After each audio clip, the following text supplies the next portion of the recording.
नमस्कार दोस्तों, स्वागत है आपका हमारे YouTube चैनल प्रबुद्ध भारत ज्ञान प्रसार समूह में, जिसमें हम आपको देते हैं समसामयिक विषयों से जुड़े हुए राष्ट्रीय और अंतर्राष्ट्रीय घटनाक्रम की जानकारी।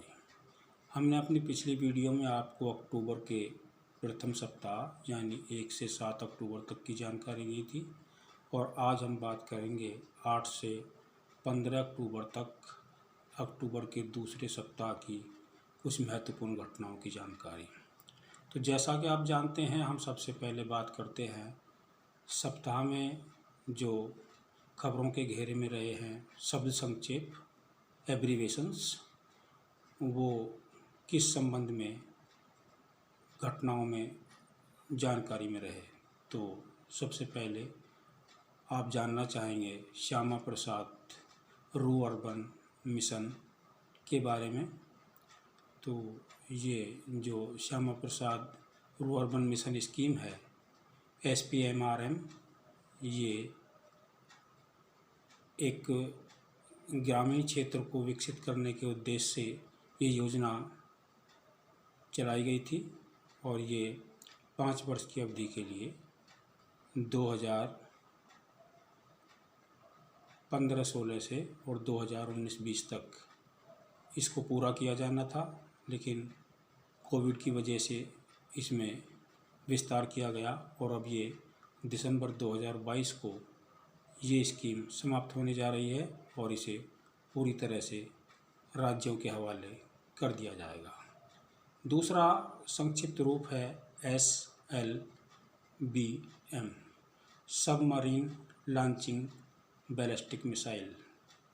आप जानते ही हैं INS अरिहंत, जो हमारे देश की परमाणु पनडुब्बी है, उसको 2009 में समुद्र में जल अवतरित किया गया था और 2013 में उसमें परमाणु रिएक्टर को एक्टिवेट किया गया था।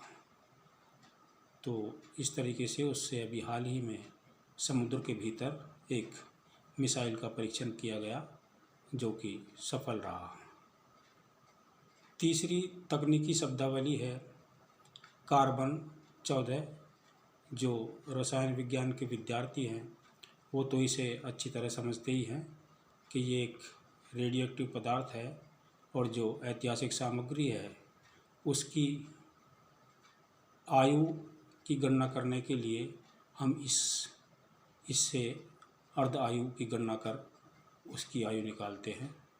दरअसल ये कार्बन 14, या तो आपने सिंधु घाटी की सभ्यता के बारे में जब पढ़ा होगा तब सुना होगा, या फिर अब हाल ही में जो काशी में शिवलिंग मिला उसकी गणना इसी कार्बन 14 विधि से करने की बात सामने आई, लेकिन आस्था के आधार पर इसे नकार दिया गया।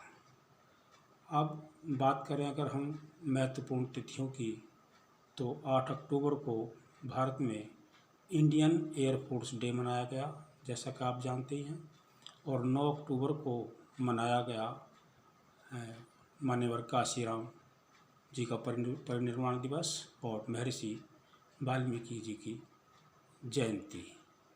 इसके अलावा 9 से 16 अक्टूबर तक भारत में भारतीय डाक सप्ताह मनाया जाएगा। और इसके बाद में यदि हम बात करें पुरस्कारों की, तो जैसा कि आप जानते हैं इस महीने अर्थशास्त्र में 3 व्यक्तियों को अर्थशास्त्र का नोबेल पुरस्कार वर्ष 2022 के लिए दिया गया है। इनमें K डगलस हैं, W डायमंड हैं और फिलिप डाइजिंग हैं।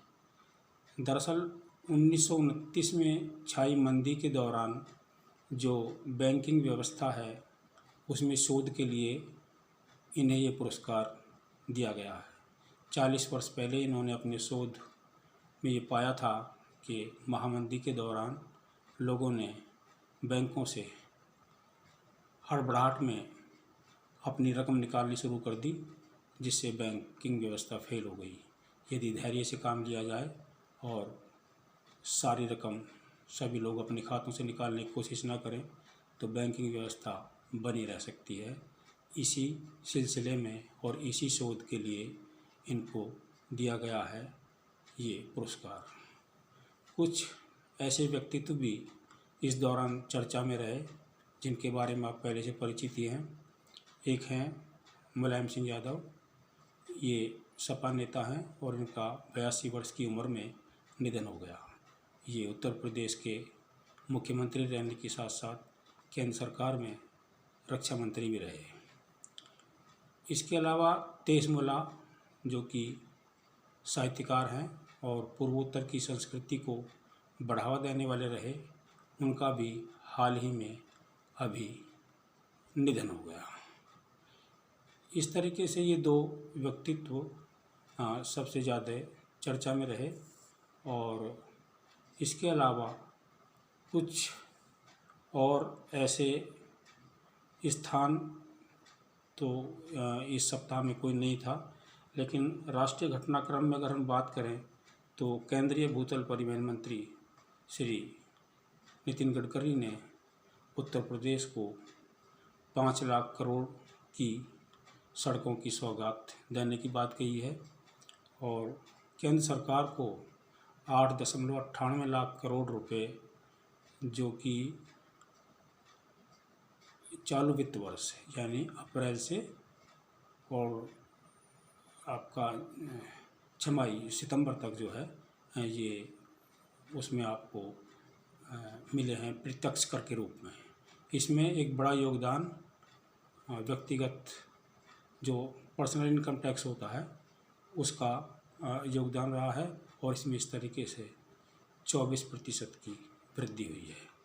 अगर हम बात करें अंतर्राष्ट्रीय घटनाक्रम की तो अंतर्राष्ट्रीय घटनाक्रम में ओपेक देश जो हैं यानी organization of petroleum exporting countries, उन्होंने तेल का उत्पादन बंद कर दिया।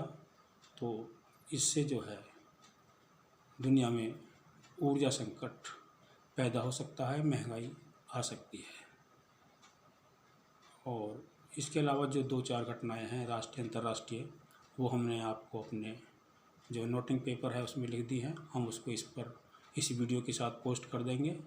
आप जानकारी नोट कर लें और देखते रहें और इन पर आधारित प्रश्न भी हर सप्ताह ऑब्जेक्टिव प्रश्न आप अपने हिसाब से बनाते रहें ताकि आपको अपने ज्ञान का परीक्षण स्व परीक्षण करने का मौका मिलता रहे।